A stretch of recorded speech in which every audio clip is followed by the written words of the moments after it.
Subscribe to my channel, learners, and press the bell icon to get the notifications first.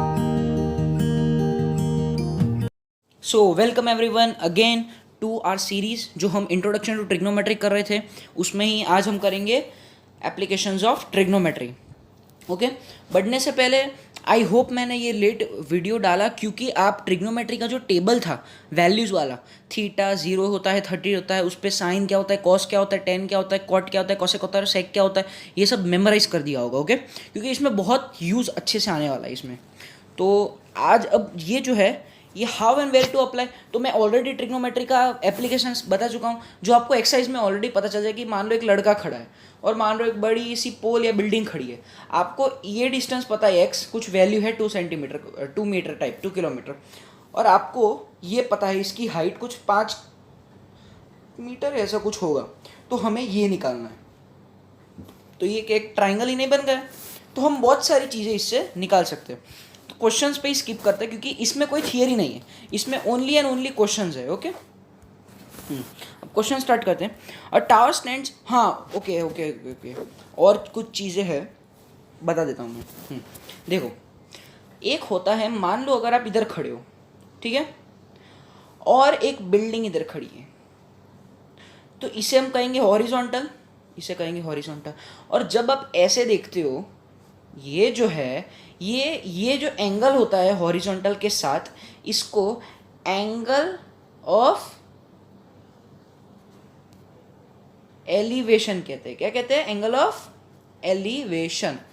पर अगर मान लो आप एक टावर है, इसके टेरेस पे या बैल्कनी पे खड़े हो और आप कोई ऑब्जेक्ट को देख रहे हो, तो हॉरिजॉन्टल ये है, ठीक है. अब आपका हॉरिजॉन्टल क्या है? ये हॉरिजॉन्टल है और इसके पैरेलल और एक हॉरिजॉन्टल है. तो जब ये नीचे जो एंगल देखता है उसे हम कहेंगे angle of depression. Okay, angle of depression. Okay, तो एलिवेशन क्या होता है? ऊपर देखना, और डिप्रेशन क्या होता है? नीचे वाला. ओके, बस इतना ही था. अब डायरेक्ट क्वेश्चन है पहला. अ tower stands vertically on the ground from a point on the ground which is 15 meter away from the foot of the tower. The angle of elevation of the top of the tower is found to be 60 degree. Find the height of the tower. Simple. क्या बोला है? एक tower है, मान लो एक tower है, okay, एक ऐसा कुछ टावर है, ये हमारा ग्राउंड है. ओके, अब क्या है, from a point on the ground, यहाँ से 15 मीटर की दूरी पे एक पॉइंट है. From the foot of the tower the angle of elevation, मान लो एक बंदा ये पॉइंट पे अगर खड़ा है और ये इसके टॉप को देख रहा है, तो ये जो एंगल बना रहा है वो क्या बना रहा है? 60 डिग्री. और आपको बोला है क्या? 15 मीटर अवे. ओके, 15 मीटर दिया है और आपको बोला है कि बताओ 60 डिग्री अगर इसका एंगल ऑफ एलिवेशन है, हाइट बताओ इसकी. तो मैंने क्या कहा कि आप जब हॉरिजॉन्टल कंसीडर कर रहे हो तो नीचे वाला पार्ट तो ऐसे भी नहीं दिख रहा. आप जब 60 डिग्री की मैं जब बात करो तो हॉरिजॉन्टल की बात है. ओके, तो अगर हॉरिजॉन्टल की बात है तो इतना पार्ट अगर मैं रिमूव कर दूं पैर वाला तो कोई फर्क नहीं पड़ेगा. तो क्या सिंपल क्वेश्चन यही नहीं बन गया कि ये टावर है, यहाँ पे बंदा की आंखें खड़ी है, ऐसा ही होता है ना, हम यहाँ हमारी आंखें तो हमारे सर पे होती है. ओके, और ये ट्राइंगल होता है, तो हमें इसकी हाइट निकालनी है. तो मान लो ये इधर है और ये क्या दिया है? 15, और ये क्या दिया है? 60 डिग्री. अब बताना, ये मान लो x मान लिया, x मीटर कुछ हाइट है, तो ये बताना है. क्या नहीं बता सकते? अब ये x मीटर अगर निकालना है तो पहले तो ये बताओ कि ऐसी कुछ बताओ जिसमें tan, sine, cos, cot, cosec, sec कुछ ऐसा यूज करना है जिसमें परपेंडिकुलर और बेस का कुछ इन्वॉल्वमेंट हो. Only perpendicular base. तो याद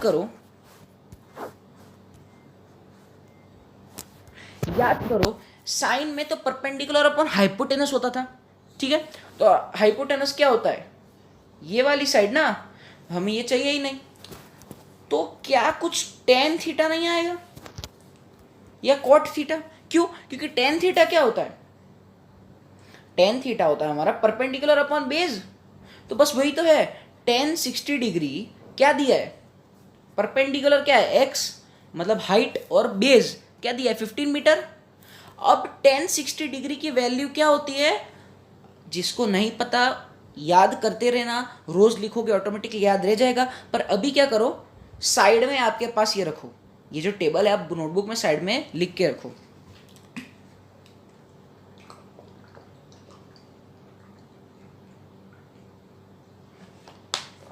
ओके, तो tan 60 डिग्री की जो वैल्यू होती है वो √3 होती है। क्या होती है?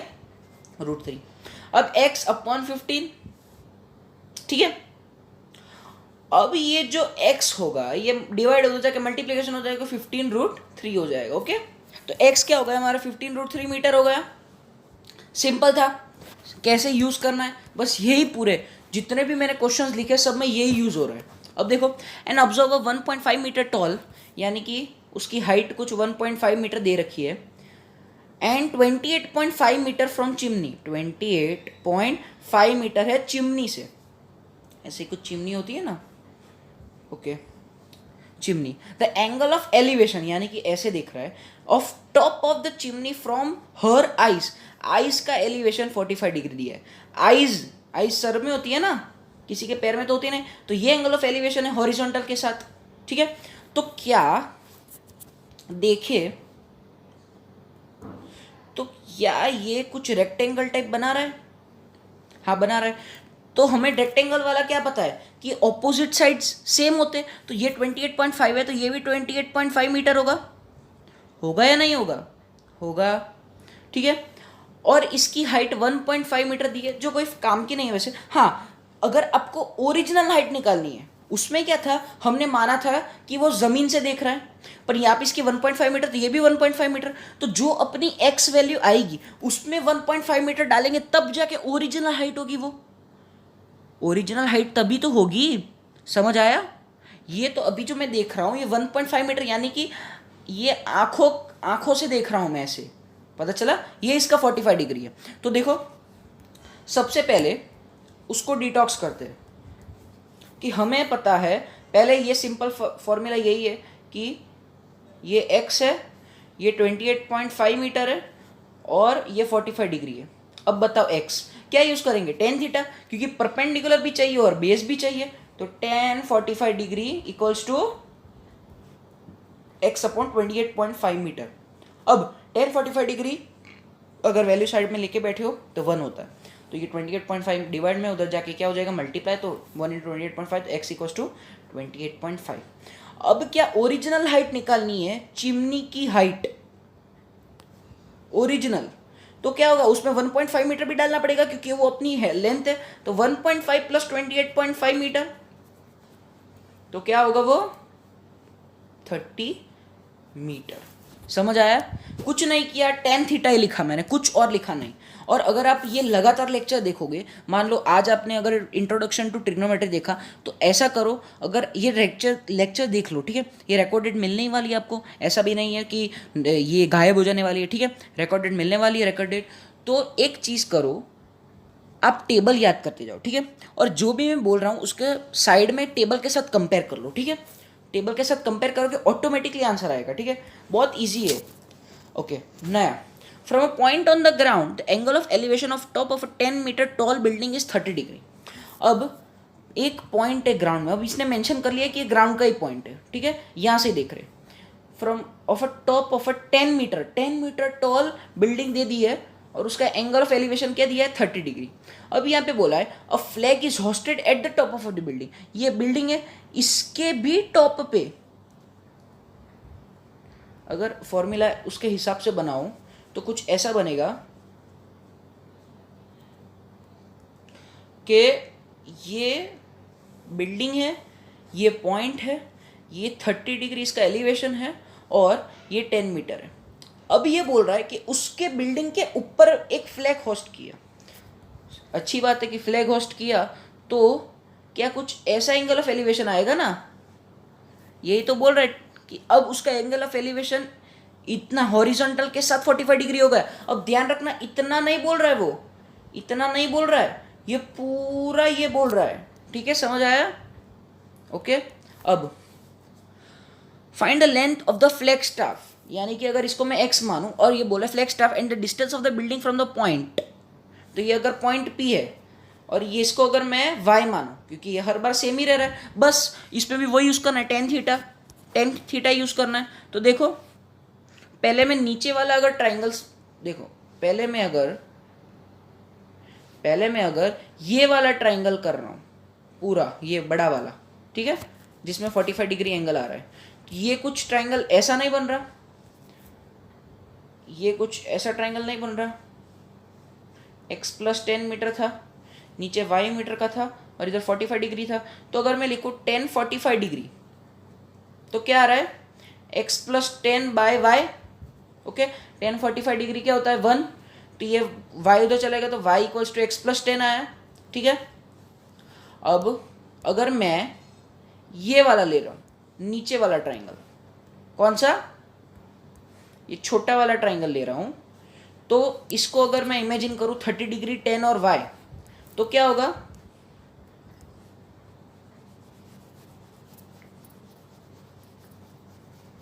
उसको कंपेयर करते चलेंगे, ठीक है।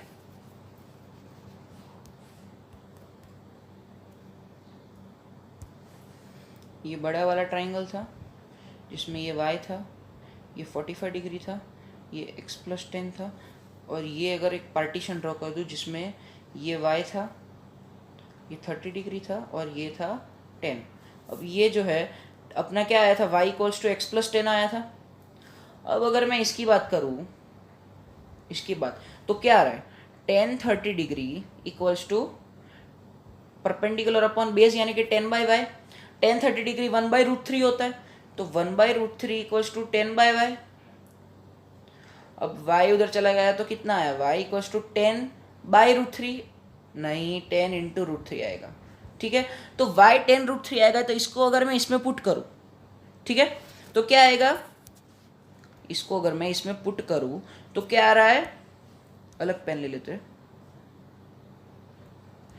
तो इसको अगर मैं इसमें पुट करूं तो क्या आ रहा है, 10√3 इक्वल्स टू एक्स प्लस 10, एक अलग ही चीज़ है, ठीक है। ये सॉल्व कर रहा हूं, अब क्या ये 10 प्लस में उधर जाके माइनस हो जाएगा, तो 10√3 माइनस 10 इक्वल्स टू एक्स, ऐसा कुछ बन रहा है। सबसे पहले मैंने क्या किया, 10 45 डिग्री लिखा, x प्लस 10 और y दोनों आना चाहिए, हमें हाइपोटेनस से मतलब ही नहीं है। 10 30 डिग्री वाले में भी मैंने परपेंडिकुलर अपॉन बेस लिया, y equals to x plus 10 solve करके आया, ठीक है। 10 45 degree equals to x plus 10 upon y था, 10 45 डिग्री 1 होता है तो y उधर चला गया तो y equals to x plus 10। 10 30 degree क्या होगा, 10 बाई वाई, तो 10 30 डिग्री होता है 1/√3, तो 10 बाई वाई, तो y उधर चला गया, √3 उधर चला गया, तो y इक्वल्स टू 10√3 आया। अब y अगर मैं उधर पुट करूँ तो वेरिएबल क्या बचेगा, सिर्फ x। तो देखो अगर यहाँ पे इसमें से मैं 10 कॉमन निकाल दूँ तो क्या आया, √3 माइनस 1, और यहाँ पे x की वैल्यू लिखी है उसमें 1.732 गिनना है। तो अगर मैं 1.732 गिनूँ इसमें तो 1.732 माइनस 1 यानी कि 0.732 इंटू 10 क्या होगा, 7.32 मीटर। तो देखो यही मैं बोलना चाहता हूँ, अगर मैं इसमें लिखूँ कि √3 जो होता है वो आगे लिखा ही है 1.732 होता है, ठीक है। तो √3 माइनस 1 कितना होगा, 1.732 माइनस 1.000 ऐसा कुछ होगा, तो ये 0.732 होगा। और जब भी हम डेसिमल के साथ, ये पॉइंट है, और डेसिमल के साथ अगर मैं इंटू 10 मल्टीप्लाई कर रहा हूँ तो ये डेसिमल आगे कूद जाएगा, यानी कि 7.32 हो जाएगा, तो x इक्वल्स टू 7.32 मीटर। बस प्रूव हो गया, सॉरी प्रूव नहीं, आंसर निकल गया। हमने क्या माना था, हमने ये जो ये फ्लैग स्टाफ, ये जो हमने फ्लैग ऊपर झंडा लहराया था अपना, देखो इधर लिखा ही है कि √3 की वैल्यू कितनी है, 1.732 दिया ही गया है हमें, ठीक है। हमें जब झंडा लहराना था उसकी हाइट पूछी थी, तो देखो 7.32 आ गया, करीब करीब बिल्डिंग की हाइट जितनी, मतलब बिल्डिंग 10 मीटर तो भी 7.32 बहुत कहते हैं, तो सही है, बस समझ आया, ओके। अब आगे, ओके, अब आ रहा है question, the shadow of a tower standing on a level ground is found to be 40 metre longer when the sun's altitude is 30 degree then when it is 60 degree, find the height of the tower. अब shadow की बात है, तो shadow की एक बात अगर बता दूं कि मान लो सन इधर है, सन ऐसे है, मुझे पता है येलो करना चाहिए पर मैं ऐसा कुछ बनाऊं, तो सन अगर ऐसे करता है तो हमारे शेडो कुछ ऐसे आती है, तो कुछ ऐसा ट्राइंगल बन रहा है, समझ आया, बस वही यूज करने वाला है यहाँ पे।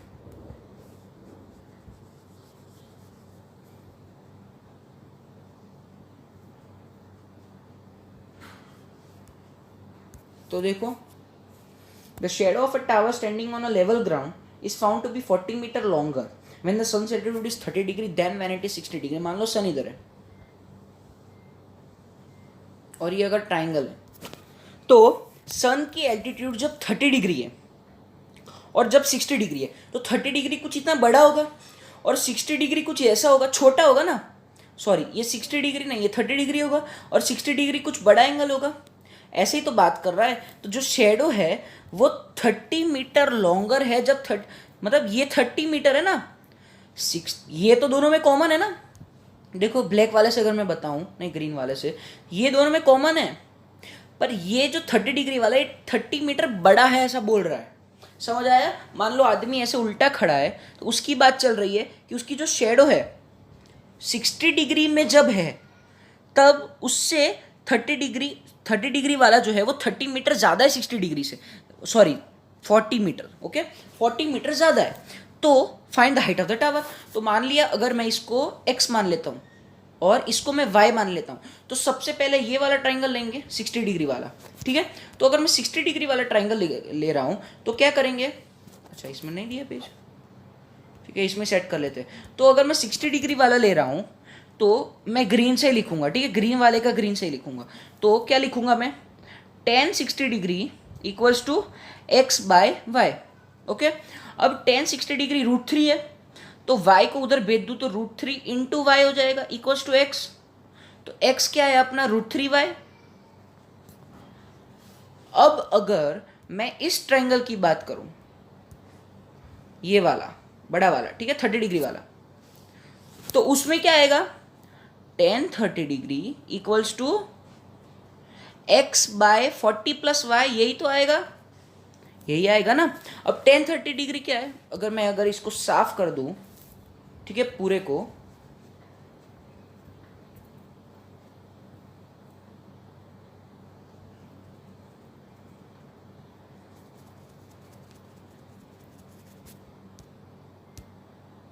तो देखो, अगर मैं लिखूं, पहला वाला क्या आया था? x इक्वल्स टू √3y आया था, और दूसरा अगर मैं सॉल्व कर रहा हूं तो क्या आ रहा है? tan 30 डिग्री इक्वल्स टू क्या आ रहा था? x अपन 40 प्लस वाई। ओके, पूरा लेंगे ना बेस। तो tan 30 डिग्री 1/√3 था। ठीक है, अगर 1/√3 था तो ये ऐसे जाएगा और ये ऐसे जाएगा, तो कुछ ऐसा नहीं आ रहा। x equals to 40 plus √3x equals to 40 plus y, ऐसा कुछ नहीं आ रहा। अगर मैं x के बदले y पुट कर दूं, y का कुछ टर्म में, तो सिर्फ पूरे इक्वेशन में सिर्फ एक ही वेरिएबल है, और linear equation in one variable तो सॉल्व करना आता ही आपको। तो अगर मैं इसमें पुट करूं और अलग पेन से लिखूं, ठीक है, तो √3 इंटू एक्स क्या था? √3y, और ये 40 प्लस वाई तो वैसे का वैसा रहेगा। अब √3 इंटू √3 क्या होगा? 3y, और ये प्लस y है, उधर जाके माइनस y हो जाएगा, तो √3y minus Y equals to 40। तो क्या हो रहा है इधर अगर मैं लिखूं तो 2y इक्वल्स टू 40 आ रहा है, तो y इक्वल्स टू 20 मीटर। अगर अब y 20 है, तो अगर ये वाले लेफ्ट वाले इक्वेशन में x इक्वल्स टू √3y, उसमें अगर पुट करूं तो क्या 20 √3 मीटर आ गया ना अपना आंसर? यही तो चाहिए था ना हमें, मिल गया। Find height of tower. Height of tower x मानी थी ना हमने, अरे यही तो था। समझ आया?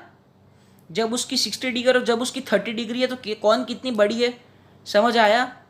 शेडो की बात चल रही थी तब, तो x इक्वल्स टू 20 √3 आया। Okay, next question, the angles of depression. अब देखो, सबसे पहले हमने एलिवेशन की बात की, अब हम नीचे देखेंगे यानी कि डिप्रेशन। ठीक है, तो देखो, of the top and the bottom of an 8 meter tall building from a top of a multi-storied building at 30 degree and 45 degree। मान लो बहुत बड़ी एक मल्टी स्टोरेड बिल्डिंग है, बहुत सारी स्टोरीज है, यानी कि फ्लैट, बहुत सारे माले हैं। उसमें से जब मैं एक टॉल बिल्डिंग, यानी कि एक 8 मीटर की एक बिल्डिंग है, 8 मीटर की, तो मैं जब उसका टॉप देख रहा हूँ और जब उसका बॉटम देख रहा हूँ, एंगल ऑफ डिप्रेशन की बात चल रही है। दोनों में क्या चल रहा है? दोनों में एंगल ऑफ, देखो थोड़ी मेहनत करूँ अगर मैं, तो इसका अगर ये टॉप देख रहा है, ओके, और येलो वाले से इसका बॉटम दिखा दूंगा, ओके ऐसा। और इसका हॉरिजॉन्टल क्या होगा, इसका हॉरिजॉन्टल कुछ ऐसे होगा। तो एंगल ऑफ डिप्रेशन जो होगा वो ग्रीन वाले के साथ कितना दिया है, टॉप में क्या है, from a top of a multi storeyed buildings are, एक 30 डिग्री है और एक क्या है 45 डिग्री। ये तो वो एंगल देख रहे हैं हॉरिजॉन्टल के साथ। अब हमें क्या पता है कि ये और ये और ये, पता है वो पैरेलल लाइंस के बीच में हम एक लाइन खींचते थे, तो ऑल्टरनेट इंटीरियर एंगल्स क्या होगा, ये 45 डिग्री होगा या नहीं होगा, और उसका 30 डिग्री आएगा, मतलब वो आएगा बाद में, वो देखते हैं पहले 45 डिग्री, मतलब ऐसे ही करेंगे। ओके अब क्या दिया है, इन दोनों के बीच में हमें दी है, अब find the height of the multi storeyed building and the distance between the two buildings. Distance between the two buildings बोला है, ठीक है। तो क्या, ध्यान से देखना, 45 डिग्री वाला तो ये ट्राइंगल आ रहा है, ओके, और 30 डिग्री वाला कुछ ये ट्राइंगल नहीं आ रहा, ठीक है। तो अगर मैं कुछ ऐसे काट दूं, फ्रूट निंजा खेला हो जैसे, तो ये 8 मीटर है तो ये भी 8 मीटर होगा। देखो एक रेक्टेंगल बन गया। तो अगर ये वाई मीटर है तो ये भी कुछ वाई मीटर हो जाएगा, होगा या नहीं होगा। अब बोला है find the height of the multi storeyed building and the distance between the two buildings. हमें वाई निकालना है और मान लो इतना पार्ट एक्स, जो एक्स्ट्रा पार्ट हमें कैलकुलेट करना है वो एक्स, तो वो एक्स होगा, ठीक है। तो हमें एक्स और वाई फाइंड करना है, इजी। अब देखो क्या है, 30 डिग्री वाला जो, ये अगर मैं थोड़ा रब करूँ और आपको क्या कहते हैं थोड़ा साफ करके बताऊं क्या हो रहा है, ये देखो, ये था, ये था, ये कुछ ऐसे मैंने बनाया था, ये टावर का टॉप था। अब जब ये इधर देख रहा है तो क्या बना रहा है 30 डिग्री। तो जब इसका ऑल्टरनेट इंटीरियर एंगल होगा ये वाले ट्राइंगल में, ये वाले ट्राइंगल में, तो ये भी 30 डिग्री होगा ना। ये बात अलग है, जब ये नीचे देख रहा है तब उसका अलग देखेंगे। पहले हम टॉप का कंसिडर करेंगे, ठीक है। तो हमें सिर्फ इससे मतलब है, वो नीचे वाला बिल्डिंग भी काट देता हूँ मैं, नीचे वाले से मतलब ही नहीं है हमें, ठीक है। तो हमारा यही अभी ट्राइंगल है। तो ऑल्टरनेट इंटीरियर एंगल हमें अब अगर पड़ा है तो ये 30 डिग्री है तो ये भी 30 डिग्री होगा, ठीक है। अब हमें क्या निकालना है, एक्स, और ये दिया है वाई। तो tan 30 डिग्री लिखेंगे क्योंकि हमें एक्स और वाई दोनों चाहिए। तो tan 30 degree equals to x upon y, ठीक है। तो tan 30 डिग्री क्या होता है, x equals to y by √3, ठीक है। कुछ भी लिख सकते हो, y इक्वल्स टू एक्स √3 भी लिख सकते हो, ठीक है। ये थी अपनी ये पहली वाली। अब नेक्स्ट वाले में देखिए, तो जब मैं दूसरे वाले ट्रायंगल की बात कर रहा हूँ, जब ये ऐसे आ रहा है 40, ये 8 प्लस एक्स भी है उसमें, और ये y तो है ही, और ये 45 डिग्री है, ठीक है। तो क्या मैं tan 45 डिग्री इक्वल्स टू क्या लिख सकता हूँ, 8 मीटर तो था ही वो बिल्डिंग का, और उसमें कुछ x ऐड हुआ, ये 8 मीटर तो था ही, मैंने बताया ही था, अपॉन y। अब tan 45 डिग्री क्या होता है 1, मैंने बताया था। तो क्या y उधर चला गया तो y equals to 8 plus x नहीं आया। अब हमें क्या पता है, अगर मैं सिंपली, अगर आपको कुछ एलसीएम बेलसीएम ना लेना पड़े, तो अगर ऐसा ही लिख दूं कि y इक्वल्स टू √3x, तो वही उसमें अगर मैं पुट कर दूं तो x के टर्म्स में आ गया पूरा। y के बदले अगर मैं √3x पुट करूं और इसमें -x आएगा, ये प्लस एक्स था उधर जाके, ठीक है, और इक्वल्स टू 8, तो x कॉमन लो तो क्या आ रहा है, √3 - 1 इक्वल्स टू 8 आ रहा है, ठीक है। क्या आ रहा है, x जो आ रहा है वो क्या आ रहा है 8 बाय √3 - 1, रेशनलाइजिंग √3 + 1 अपॉन √3 + 1, रेशनलाइजिंग तो पढ़ा ही था 9th में। अब ये 8 इंटू √3 + 1 हो जाएगा, और नीचे क्या होगा a² - b², यानी कि √3 का स्क्वायर क्या होता है 3 - 1, तो 2 होगा, और 2 होगा, ये अगर 2 बन गया तो 2 1 = 2, 4 हो जाए, तो क्या बचा अपना 4 इंटू √3 + 1 मीटर। तो अपना कितना मल्टी स्टोरेड बिल्डिंग था, 4 इंटू √3 + 1, नहीं नहीं नहीं नहीं नहीं, x + 8 बिल्डिंग की हाइट थी ना, तो क्या होगा 4 इंटू √3 + 1 + 8, समझ आया। तो फिर इसको खोल के सॉल्व करना, 4√3 अलग रखना क्योंकि गधे और घोड़े को कंपेयर नहीं कर सकते, +4 आ जाएगा बाहर, तो 8 + 4 12 हो जाएगा, तो 12 + 4√3 मीटर आंसर होगा। अब ये तुम्हें एग्जैक्ट वैल्यूज निकालने को बोलेगा, तो √3 के बदले 1.732 पुट करना और कैलकुलेशन है, आंसर मिल जाएगा। ठीक है, और हमें डिस्टेंस भी निकालना है, तो y तो हमारा ऑलरेडी अभी x जब निकल गया हमारा, अभी हमने क्या निकाला, x = 4√3 + 1, तो क्या सिमिलरली हम y नहीं निकाल सकते, हम इसमें y नहीं निकाल सकते। अगर मैं 4 × √3 + 1 x इधर पुट करूं x के जगह पे, तो क्या बनेगा, कुछ ऐसा बनेगा, y = √3, तो वही का वही 4 × √3 + 1 ऐसा कुछ बनेगा ना, बस खत्म। इजी चैप्टर है अगर आपको कॉन्सेप्ट्स क्लियर है तो। ठीक है, तो चलो थैंक यू, मैं एंड कर रहा हूँ लेक्चर। और अगर आपको अच्छा लगा हो तो हिट लाइक करना, ठीक है, जो थम्स अप है उसे क्लिक करना, और सब्सक्राइब बटन जो नीचे दिया होता है उस पर क्लिक करना, और उसके बाजू में जो ऐसे बेल टाइप बनाया है उसको दबाना, उस पर ऑल पे कर देना। ठीक है, पर्सनलाइज्ड और ऑल ऐसा आएगा, तो उस पर भी क्लिक कर देना। ठीक है, और बस ऐसे ही मैं लेक्चर्स आपको डिलीवर करता रहूँगा जिसमें क्वालिटी कंटेंट मिलेगा। और जस्ट एक ही चीज़ की यार, पढ़ते रहो, मैं जैसे आपको स्टेप्स बता रहा हूँ वैसे पढ़ते रहो। 10th का सिर्फ हवा मचा के रखा है, कुछ है नहीं, बस एक बार फोकस से पढ़ लो, आराम से क्वेश्चन सारे सॉल्व होते जाएंगे। ठीक है, पर एक चीज़ है कि फोकस करना, जितना अगर 2 घंटा पढ़ रहे हो तो 2 घंटा पढ़ो, पर फोकस करना। ठीक है, कुछ भी छोड़ना मत। ओके, तो बस इसी के साथ मैं लेक्चर एंड कर रहा हूँ। नेक्स्ट अपना सर्कल्स आएगा, सर्कल्स के बाद रिलेटेड टू सर्कल्स, ये भी एक सीरीज होगा। ठीक है, फटाफट मेरे ऊपर भी प्रेशर है, मुझे लेक्चर्स खत्म करने हैं, और आपके ऊपर भी प्रेशर है कि सारा सिलेबस आपको भी खत्म करना है। ओके, आपके लिए मैं बहुत ईजी, जितना भी मैं सिंप्लीफाई कर सकता हूँ कर रहा हूँ। ओके, आपके लिए मैं always there for you. Okay, और क्या बोलूँ, हाँ, डाउट सेशंस की बात करूँ तो कमेंट सेक्शन में मुझे बताना, सब सुनो, जितने भी सुन रहे, अभी एंड मत करना लेक्चर, कमेंट सेक्शन में मुझे पूछना कि डाउट सेशन रखवाना है या नहीं, तो उस दिन मैं लाइव आऊँगा। ओके, और जितने भी कोई भी चैप्टर में से आपका कह दो कि